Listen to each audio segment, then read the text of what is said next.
삶 속의 이야기들은 멀지도 그렇다고 아주 가깝지도 않은 바로 우리 곁에 머물러 있죠. 오늘 들려드릴 이야기는 어쩌면 익숙하게 들릴 수도 혹은 누군가는 지금 겪고 있을지도 모를 이야기입니다. 그럼 천천히 들어보시죠. 남편은 내연녀에게 한강뷰가 보이는 최고급 아파트를 선물했지만 나에게는 이혼 합의서 한 장을 내밀었습니다. 나는 그저 차갑게 웃으며 딱 한 통의 전화를 걸었습니다. 그 한 통의 전화로 그 집안 식구들은 모두 길거리로 나앉게 되었죠. 제 이름은 김수진, 올해 35살입니다. 박민석과 결혼한 지 7년이 되었죠. 그날 저녁 퇴근길에 마트에 들러 남편이 좋아하는 족발을 사들고 집으로 돌아왔습니다.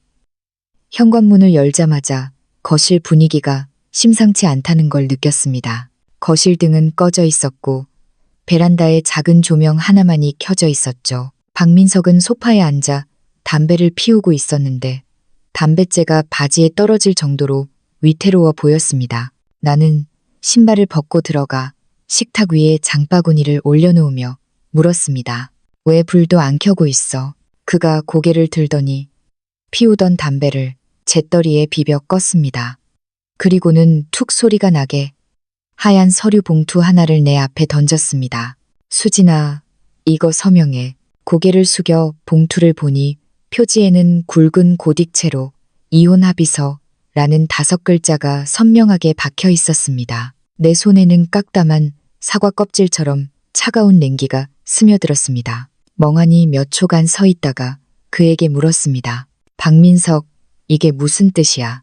그는 소파 등받이에 몸을 기대고 양손을 배 위에 깍지 낀 채 마치 오늘 저녁은 김치찌개야 라고 말하듯 무미건조하게 대답했습니다. 별 뜻 없어. 그냥 못 살겠어서 그래. 이혼하자. 서로 피곤하잖아. 못 살겠다니. 나는 그의 말을 앵무새처럼 되뇌었습니다. 지난 반년의 시간들이 주마등처럼 스쳐 지나갔습니다. 귀가 시간은 점점 늦어졌고 때로는 외박도 잦았습니다. 물어보면 야근이라고만 했죠. 와이셔츠 깃에서 낯선 향수 냄새가 날 때도 거래처 직원 냄새라고 둘러댔습니다. 지난달 친정엄마가 입원했을 때 병원에 좀 와달라고 부탁했더니 부장님과 저녁 약속이 있다며 거절했습니다. 하지만 그날 나는 병원 주차장에서 조수석에 분홍색 원피스를 입은 어린 여자를 태우고 가는 그의 차를 목격했습니다. 그때까지만 해도 나는 바보같이 직장 동료겠지. 박민석은 그런 사람 아니니까 하며 스스로를 속였습니다. 하지만 눈앞에 던져진 이혼 합의서를 보니 내 얄팍한 믿음은 산산조각이 났습니다. 나는 울지도 소란을 피우지도 않았습니다. 담담하게 합의서를 집어들고 내용을 훑어보았습니다. 집은 그가 갖고 예금도 그가 갖고 나에게는 위자료로 1억만 원을 준다고 적혀 있었습니다. 아이는 우리에겐 아이가 없습니다. 처음엔 사업 때문에 바쁘다며 미루자던 그의 말을 철석같이 믿었는데 그는 이미 모든 계산을 끝내고 나를 버릴 준비를 하고 있었던 겁니다. 합의서를 탁자에 내려놓으며 그를 쳐다보았습니다. 박민석, 집도 당신이 갖고 예금도 다 당신이 갖고 7년 동안 이 집을 위해 헌신한 나한테 고작 1억만 원 주겠다고? 그가 귀찮다는 듯 미간을 찌푸리며 주머니에서 핸드폰을 꺼내 만지작거렸습니다. 수진아, 좋은 말로 할 때 들어. 이 집, 우리 부모님이 처음에 계약금 보태주신 거야. 예금도 대부분 내가 번 거고 1억만 원이면 많이 쳐준 거야. 안 하겠다면 소송 걸 건데 그럼 너 그 돈도 못 받아. 나는 기가 막혀서 따지려 들었습니다. 이 집 계약금 시어머니는 고작 2억만 원 보태주셨고 나머지는 우리 둘이 같이 갚았습니다. 예금도 맞벌이하며 같이 모은 돈이고요. 시부모님 병수발 든다고 2년 전 직장을 그만둔 게 죄인가요? 어떻게 대부분 자기가 번 돈이라는 말을 할 수 있는지 바로 그때 그의 핸드폰 화면이 번쩍였습니다. 잠금 화면 위로 카카오톡 메시지가 떴는데 내 눈엔 너무나 선명하게 보였습니다. 발신자 이름은 이민아. 자기야, 나 새집에서 기다리고 있어. 저녁에 자기가 해주는 갈비찜 먹고 싶어. 메시지 뒤에는 하트 이모티콘이 붙어 있었고 사진 한 장이 함께 전송되어 있었습니다. 사진 속에는 화려한 샹들리에가 빛나는 넓은 거실, 아이보리색 소파, 그리고 창밖으로 서울의 야경이 한눈에 들어오는 통유리창이 보였습니다. 나는 단번에 그곳이 어디인지 알아챘습니다. 한강변에 위치한 최고급 아파트, 한강 더 리버뷰. 제일 작은 평수도 30억이 넘는 곳입니다. 나는 떨리는 손을 애써 감추며 차가운 목소리로 물었습니다. 박민석, 이민아가 사는 그 한강뷰 아파트, 당신이 해준 거지? 이민아라는 이름, 그의 카드 명세서에서 본 적이 있습니다. 지난달 카드값이 엄청나게 나왔길래 조회해보니 명품 주얼리 샵이었죠. 나중에 그의 차 조수석 글로브 박스에서 빈 보석함을 발견했습니다. 영수증 수취인은 이민아. 그때까지만 해도 설마 했는데 다이아몬드 반지에 이어 이제는 수십억짜리 아파트까지 박민석의 얼굴색이 순식간에 변했습니다. 처음엔 당황하더니 이내 적반하장으로 화를 냈습니다. 너랑 무슨 상관이야? 내가 누구한테 뭘 사주든 네가 간섭할 일 아니야. 상관이 없어. 헛웃음이 나왔습니다. 눈물은 나오지 않았지만 가슴 한구석이 뾰족한 송곳에 찔린 듯 아팠습니다. 박민석, 그 집 살 돈, 우리 공동 예금에서 뺀 거지. 이민아한테 사준 다이아몬드 반지랑 명품 가방, 다 우리가 같이 모은 돈 아니야? 우리 돈으로 첩질하고 다니면서 나한테는 1억만 원 주고 쫓아내겠다고? 그가 벌떡 일어나 나를 내려다보며 윽박질렀습니다. 김수진, 억지 부리지 마. 그 돈 다 내가 번 거야. 너랑은 상관없어. 경고하는데 이혼 무조건 해. 오늘 안 하면 내일 바로 변호사 선임할 거니까 그런 줄 알아. 그의 뻔뻔한 낯짝을 보니 더 이상 대화할 가치도 없다는 생각이 들었습니다. 7년의 사랑이 고작 내연녀를 위한 아파트 한 채와 나에게 던져진 1억만 원짜리 이혼 합의서로 귀결되다니. 나는 더 이상 그와 싸우지 않고 현관으로 걸어가 가방에서 핸드폰을 꺼냈습니다. 미리 저장해둔 번호 하나를 찾았습니다. 최 변호사님. 최 변호사님은 아버지의 오랜 친구이자 법원에서 20년 넘게 일하시다 은퇴 후 로펌 고문으로 계신 분입니다. 남편의 낌새가 이상할 때부터 조언을 구했었고 만약 정말 최악의 상황이 오면 연락하라고 하셨죠. 통화 버튼을 누르자 신호음이 2번 울리고 익숙하고 중후한 목소리가 들렸습니다. 수진아, 무슨 일이니? 나는 현관에 서서 박민석을 등진 채 차분하게 말했습니다. 아저씨, 말씀하셨던 대로 진행해 주세요. 구구절절 설명하지 않았습니다. 최 아저씨는 잠시 침묵하시더니 단호하게 대답하셨습니다. 알겠다. 걱정하지 마라. 나머지는 내가 알아서 하마. 전화를 끊고 핸드폰을 가방에 넣은 뒤 현관에 미리 챙겨둔 캐리어를 정리하기 시작했습니다. 사실 어제부터 느낌이 이상해서 옷가지와 중요한 서류, 폐물들을 미리 싸두었거든요. 그가 이혼 이야기를 꺼내기만을 기다린 것처럼요. 박민석은 내가 짐을 싸는 걸 보고 겁먹어서 도망가는 줄 알았는지 비웃음을 흘렸습니다. 거봐, 안 될 것 같으니까 꼬리 말고 도망가는 거냐. 김수진, 내가 말해두는데 네가 지금 나간다고 해도 1억만 원에서 땡전 한 푼 더 못 줄 줄 알아. 나는 뒤도 돌아보지 않고 짐을 챙기며 평온하게 대답했습니다. 박민석, 비웃을 필요도 없고 날 쫓아낼 생각도 하지 마. 당신이 이민아한테 사준 아파트, 빼돌린 예금, 그리고 당신이랑 이민아 사이에 있었던 더러운 짓들, 나 증거 다 있어. 기다려. 내 몫은 1원 한 푼도 안 빼고 다 받아낼 테니까. 그리고 당신이 받을 죗값 절대 피할 수 없을 거야. 그는 내 태도에 당황한 듯 잠시 멍하니 있다가 이내 괵 소리를 질렀습니다. 김수진, 어디서 협박질이야. 증거는 무슨 증거. 돈 뜯어내려고 수작 부리는 거 다 알아. 마지막 옷가지를 가방에 넣고 지퍼를 채운 뒤 몸을 일으켜 그를 돌아보았습니다.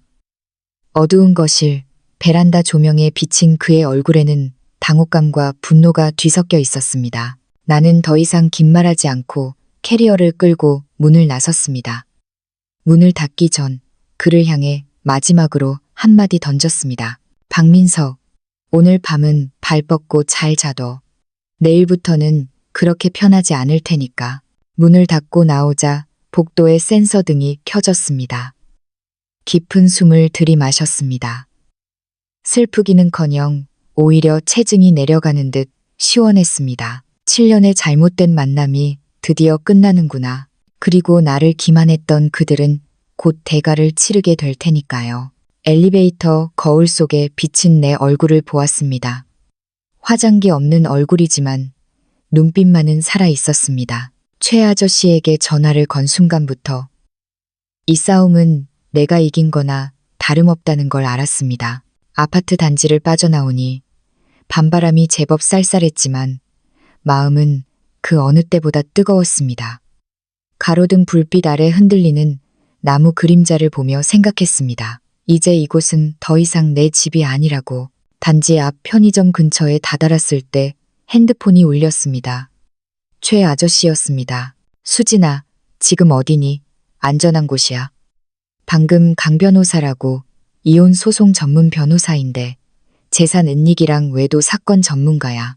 내가 연락해뒀으니 내일 오전 9시에 그 사무실로 가서 증거 자료 다 넘겨드려라. 편의점 앞 벤치에 앉아 대답했습니다. 네, 아저씨. 지금 집에서 나와서 근처 호텔 잡으려고요. 증거는 다 챙겼어요. 말씀하신 통장 내역이랑 영수증 다 정리해뒀습니다. 최 아저씨가 한숨을 쉬며 말씀하셨습니다. 에휴, 진작에 그놈이 그런 놈인 줄 알았으면. 그래도 지금이라도 안 늦었다. 강 변호사 말로는 공동 재산으로 내연녀한테 집 사주고 물건 사준 거 입증만 하면 내 목 찾는 건 물론이고 그놈 재산 분할 비율도 낮출 수 있단다. 내일 가서 차분하게 상담받아라. 네, 감사합니다. 아저씨 아니었으면 저 혼자 어쩔 줄 몰랐을 거예요. 전화를 끊고 근처 호텔을 예약했습니다. 강 변호사 사무실과 가까운 곳으로 잡았죠. 다시 캐리어를 끌고 움직이려는데 핸드폰이 또 울렸습니다. 이번엔 박민석이었습니다. 화면에 뜬 남편이라는 두 글자를 보며 받지 않고 종료 버튼을 눌렀습니다. 2초 뒤에 또 전화가 왔지만 다시 끊어버렸습니다. 3번 연속 끊자 문자가 왔습니다. 김수진, 폼 잡지 말고 당장 이혼 합의서에 도장 찍어서 보내. 안 그러면 법적 대응할 거고 0만 원도 국물도 없을 줄 알아. 그리고 너 친정 부모님한테 알리면 시골 가서 망신 줄 거니까 처신 잘해. 문자를 보니 헛웃음만 나왔습니다. 제발 저린 도둑이 몽둥이 든다더니 답장도 하지 않고 바로 그의 번호와 카카오톡을 차단했습니다. 눈에 안 보이면 마음도 편한 법이니까요. 호텔로 가는 길에 24시간 인쇄소가 보였습니다. 핸드폰에 저장해둔 채팅 기록, 캡처본과 내연녀의 집 사진들을 출력해두는 게 좋겠다 싶어 들어갔습니다. 인쇄소, 주인 아주머니가 늦은 밤 큰 짐 가방을 든 저를 보며 걱정스럽게 물으셨습니다. 아가씨, 무슨 안 좋은 일 있어? 저는 씁쓸하게 웃으며 대답했습니다. 아니에요, 이모님. 그냥 일 때문에 자료 정리할 게 좀 있어서요. 아주머니는 더 묻지 않고 꼼꼼하게 재본까지 해주셨습니다. 아가씨, 무슨 일인지 모르겠지만 혼자 끙끙 앓지 말고 가족들한테 털어놔. 그러면 다 해결책이 생겨. 따뜻한 말 한마디에 코끝이 찡해졌습니다. 계산을 마치고 호텔에 도착해 체크인을 했습니다. 방에 들어와 증거 자료와 신분증을 금고에 넣고 나서야 긴장이 풀렸습니다. 샤워를 하고 나오니 호텔 전화기가 울렸습니다. 프런트인 줄 알았는데 박민석이었습니다. 어떻게 알았는지. 김수진, 너 나 차단했냐? 당장 집으로 안 기어 들어와. 내 물건 다 박살내기 전에 와. 수화기 너머로 고래고래 소리 지르는 그에게 침착하게 대꾸했습니다. 내 물건은 내가 다 챙겨 나왔어. 뭘 부수든 말든 마음대로 해. 그리고 나 이미 변호사 선임했으니까 내일부터는 내 변호사하고 얘기해. 다시는 연락하지 마. 전화를 끊고 아예 전화 코드를 뽑아버렸습니다. 침대에 누워 강 변호사님께 문자를 보냈습니다. 변호사님, 안녕하세요. 김수진입니다. 내일 9시에 찾아뵙겠습니다. 곧바로 답장이 왔습니다. 네, 김수진 씨. 내일 뵙겠습니다. 가지고 계신 모든 증거 자료 지참해 주세요. 잠이 오지 않을 줄 알았는데 오히려 머릿속이 맑아지며 푹 잤습니다. 다음 날 아침 창틈으로 들어오는 햇살에 눈을 떴습니다. 호텔 조식을 든든히 챙겨 먹고 변호사 사무실로 향했습니다. 박민석은 지금쯤 술에 떡이 되어 자고 있거나 내가 빌면서 돌아올 거라고 착각하고 있겠죠. 사무실로 걸어가는데 핸드폰 알림이 울렸습니다. 카카오 스토리 알림이었습니다. 평소엔 잘 보지도 않는데 무심코 눌러보니 내연녀 이민아의 세계시물이 떴습니다. 프로필 사진 속 그녀는 분홍색 원피스를 입고 윙크를 하고 있었죠. 이번엔 사진 9장을 꽉 채워 올렸더군요. 첫 번째 사진은 한강뷰 아파트 거실. 지난번보다 더 많은 명품들이 식탁 위에 깔려 있었습니다. 에르메스, 가방, 장미, 꽃다발, 그리고 뚜껑 열린 보석함 속에 5캐럿짜리 다이아몬드 반지. 박민석이 지난달 카드 긁어산 바로 그 반지였습니다. 드디어 우리 자기랑 함께할 러브하우스 창밖뷰 미쳤다 유유. 저녁엔 자기가 좋아하는 갈비찜 해줘야지. 요리학원 다닌 보람이 있네.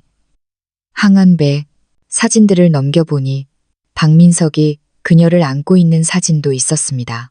옆모습만 나왔지만 내가 작년에 사준 회색 트렌치 코트를 입고 있어서 단번에 알아볼 수 있었죠. 마지막 사진은 침실 창가에 앉아 책을 읽는 설정샷. 햇살 받으며 모닝 독서. 너무 행복해. 다 우리 자기가 해준 거야. 고마워요. 사진들을 보는데 화가 나기보단 우스웠습니다. 이민아는 자기가 신데렐라라도 된 줄 아나 본데 그 집과 물건들이 내 돈으로 산 거라는 걸 알면 저런 표정이 나올까요? 그때 모르는 번호로 전화가 왔습니다. 받자마자 박민석의 목소리가 들렸습니다. 김수진, 너 이민아 카스카카오 스토리 봤지? 나는 길가 가로수 그늘에 서서 무덤덤하게 대답했습니다. 봤어. 그래서 그가 비열하게 웃었습니다. 어떠냐?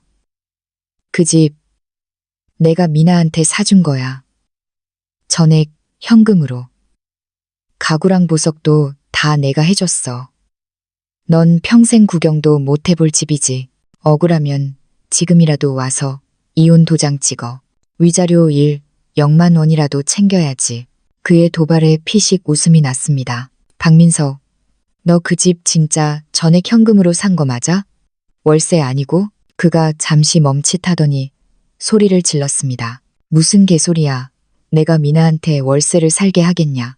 등기부등본에 미나 이름으로 딱 박아줬다. 질투하지 마. 추하니까. 속으로 비웃었습니다. 미나 이름으로 되어 있어도 우리 공동 재산으로 샀으면 되찾아올 수 있습니다. 그래? 뭐 샀는지 빌렸는지는 본인이 제일 잘 알겠지. 나 바쁘니까 끊어. 할 말 있으면 내 변호사한테 해. 변호사? 진짜 변호사 샀냐? 야, 그래봤자 소용없어. 그 돈 다 내 능력으로 번 거야. 너 계속 이러면 이 바닥에서 매장시켜버린다. 협박 그만해. 너 사업 처음 시작할 때 우리 부모님한테 1억 빌려간 거, 시어머니 쓰러졌을 때 내가 3개월 동안 병원에서 먹고 자며 간병한 거 벌써 잊었어? 이제 돈 좀 생겼다고 다 잊었나 본데 내가 확실하게 기억나게 해줄게. 1원 하나도 남김없이 다 토해내게 해줄 테니까 기다려. 전화를 끊고 그 번호도 차단했습니다. 고개를 들어보니 정의 법무법인 간판이 보였습니다. 붉은 글씨가 왠지 든든하게 느껴졌습니다. 사무실에 들어가니 안내 데스크 직원이 친절하게 맞이해 주었습니다. 잠시 후 강 변호사님을 만났습니다. 50대 중반의 인상 좋은 남성분이셨지만 눈빛만은 날카로웠습니다. 어서 오세요. 김수진 씨. 최 고모님께 말씀 많이 들었습니다. 가져온 증거 자료를 건네드렸습니다. 강 변호사님은 서류를 꼼꼼히 검토하시더니 고개를 끄덕이셨습니다. 정리가 아주 잘 되어 있네요. 은행 입출금 내역, 카드 영수증, 메신저 대화 내용. 특히 이 한강뷰 아파트 계약금, 송금 내역이 결정적입니다. 부부 공동 계좌에서 나간 게 확실하네요. 이건 소송에서 아주 유리하게 작용할 겁니다. 상담 중에 핸드폰이 진동했습니다. 이민아가 또 동영상을 올렸더군요. 앞치마를 두른 박민석이 주방에서 요리하는 뒷모습을 찍은 영상이었습니다. 우리 자기 뒤태도 멋있어. 변호사님도 화면을 보시더니 혀를 찼습니다. 너무 화내지 마세요. 저런 사람들 오래 못 갑니다. 자료 정리해서 내일 바로 법원에 제출하겠습니다. 불륜의 재산 은닉까지 괘씸죄가 추가될 겁니다. 네, 변호사님. 화 안 나요. 오히려 불쌍해 보이는걸요. 곧 닥쳐올 태풍도 모르고 저러고 있으니까요. 1시간가량 구체적인 상담을 마치고 사무실을 나왔습니다. 점심때가 되어 근처 식당에 들어가 얼큰한 김치찌개를 시켰습니다. 예전엔 남편 입맛에 맞춰 맵지 않은 것만 먹었는데 이제는 내 마음대로 먹을 수 있다는 게 새삼 좋았습니다. 밥을 먹고 있는데 호텔에서 연락이 왔습니다. 김수진 고객님, 로비에 시어머니랑 시누이 되시는 분이 찾아오셨는데 올라가도 되냐고 하시네요. 올 것이 왔구나. 밥을 다 먹고 느긋하게 호텔 로비로 갔습니다. 소파에 앉아있는 시어머니, 오 여사와 시누이 박지은이 보였습니다. 오 여사는 촌스러운 꽃무늬 블라우스를 입고 잔뜩 화난 표정이었고 박지은은 핸드폰만 들여다보고 있었습니다. 제가 다가가자 오 여사가 대뜸 소리를 질렀습니다. 야, 너 진짜 독하다. 감히 우리 민석이한테 이혼 소송을 걸어? 변호사까지 샀다며 우리 집안 말아먹을 작정이냐? 로비 사람들이 쳐다보자 제가 조용히 말했습니다. 어머니, 목소리 좀 낮추세요. 난 부끄러워요. 뭐가 부끄러워. 민석이가 좋게 0만 원 주고 끝내자는데 네가 욕심부리는 거잖아. 우리 집에 돈이 어딨다고 뜯어내려고 해. 옆에서 박지은도 거들었습니다. 맞아요. 언니. 오빠가 그동안 언니 먹여 살렸잖아요. 집에서 놀고 먹으면서 0만 원 받으면 감지덕지 해야지. 지금 오빠가 미나 언니랑 잘 지내는데 눈치껏 빠져줘야 하는 거 아니에요? 기가 막혔습니다.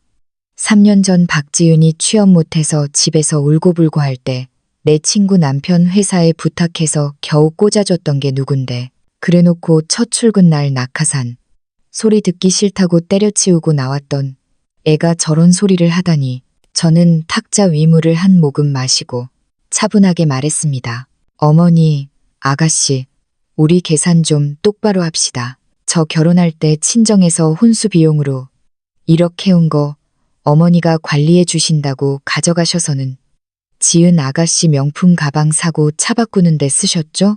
잊으셨어요? 오 여사의 얼굴이 불그락 푸르락해졌습니다. 그건 지은이가 사회생활 하려면 필요해서. 그리고 2년 전 어머니 위암 수술하셨을 때 박민석은 바쁘다고 코빼기도 안 비췄죠. 제가 직장 그만두고 3개월 내내 병원에서 대소변 받아내고 간병했습니다. 그때 간병비 한 푼 안 주시고 고맙다는 말 한마디 안 하셨죠. 그것도 잊으셨어요?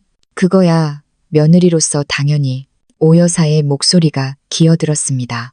지은 아가씨. 작년에 남자친구랑 헤어지고 한강 간다고 난리 쳤을 때 새벽 3시에 대하러 간 거 저예요. 그래놓고 오빠한테는 제가 참견해서 헤어졌다고 거짓말했죠? 박지은도 할 말이 없는지 입을 다물었습니다. 제가 이 집안에 한 게 얼만데 이제 와서 바람 피운 아들 편들면서 저보고 빈손으로 나가라고요. 저 그 꼴 못 봅니다. 법대로 할 거니까 돌아가세요. 오 여사가 씩씩거리며 일어났습니다. 너 두고 봐. 내가 사돈댁에 전화해서 딸 교육 어떻게 시켰냐고 따질 거야. 시골 동네방네 소문낼 거다. 그러세요. 우리 부모님 평생 교직에 계셨고 동네 분들 다 존경해요.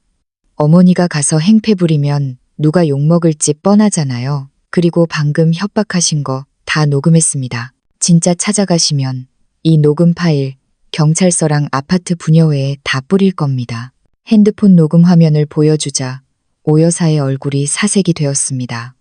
박지윤이 엄마 팔을 끌며 재촉했습니다. 엄마, 가자. 여기서 이래봤자야. 그들이 쫓겨나듯 나간 뒤 저는 방으로 돌아와 녹음 파일을 클라우드에 백업했습니다. 예전엔 며느리 돌이 닿으면 알아줄 거라고 생각했는데 참 바보 같았죠. 호의가 계속되면 권리인 줄 안다더니 딱 그 꼴입니다. 다음 날 아침 은행에 들러 공동계좌 잔고를 확인했습니다. 1억 2천만 원 정도 있어야 할 통장에 잔고가 10만 원밖에 없었습니다. 거래 내역을 보니 어제 오늘 사이 김철수라는 낯선 이름으로 전액 이체되었더군요. 명목은 대여금, 차용증도 없이 1억이 넘는 돈을 빌려줬다. 뻔한 재산은닉 수법이었습니다. 은행 직원에게 최근 6개월치 입출금 내역을 뽑아달라고 해서 챙겼습니다. 은행을 나오는데 검은색 승합차 한 대가 제 앞에 섰습니다. 험상궂게 생긴 남자가 내리더니 제 앞을 막아섰습니다. 박지은의 전 남자친구인 건달 최 씨였습니다. 어이, 형수님, 좋게 말할 때 합의서 쓰시죠? 민석이 형이 많이 봐주고 있는 건데. 그는 위협적으로 다가왔습니다. 이거 민석 씨가 시켰나요? 깡패 동원해서 협박하라고? 말이 많네. 친정 부모님 시골집 주소도 다 아는데 어르신들 놀라게 해드려야겠어? 저는 주머니 속에서 핸드폰 녹음기를 켜고 동시에 카메라를 꺼내 그와 차 번호판을 찍었습니다. 찍어봐. 찍어보라고. 그가 손을 뻗어 핸드폰을 뺏으려 했지만 저는 재빨리 피하며 소리쳤습니다. 지금 경찰에 신고합니다. 그리고 이거 다 실시간으로 클라우드에 저장되고 있어요. 주변 사람들이 쳐다보자 그는 욕을 뱉으며 차를 타고 도망갔습니다. 저는 바로 최 아저씨와 강 변호사님께 이 사실을 알리고 증거를 보냈습니다. 며칠 뒤 본격적인 반격이 시작되었습니다. 강 변호사님은 박민석에게 내용 증명을 보냄과 동시에 그가 빼돌린 자금과 불륜 증거를 회사 감사팀에 제보했습니다. 또한 부동산 처분 금지, 가처분 신청을 법원에 냈습니다. 시부모님이 살고 있는 아파트, 그것도 명의는 박민석으로 되어 있지만 사실상 우리 부부가 돈을 댄 그 집이 가압류 대상이었습니다. 어느 날 오후 서점에서 책을 보고 있는데 박민석에게서 전화가 왔습니다. 이번엔 목소리가 완전히 죽어 있었습니다. 수진아, 제발 가압류 좀 풀어줘. 우리 부모님 지금 집에서 쫓겨나게 생겼어. 법원에서 사람들이 와서 딱지 붙이고 갔다고 엄마 쓰러지셨어. 그게 나랑 무슨 상관이야. 당신이 먼저 시작한 일이야. 재산 빼돌리고 깡패 보내서 협박하고 내가 잘못했어. 돈 다시 채워 넣을게. 미나랑도 정리할게. 회사에서도 지금 감사 들어오고 난리 났어. 나 잘리면 끝장이야. 제발. 박민석. 넌 잘못을 뉘우치는 게 아니라 그냥 쫄린 거야.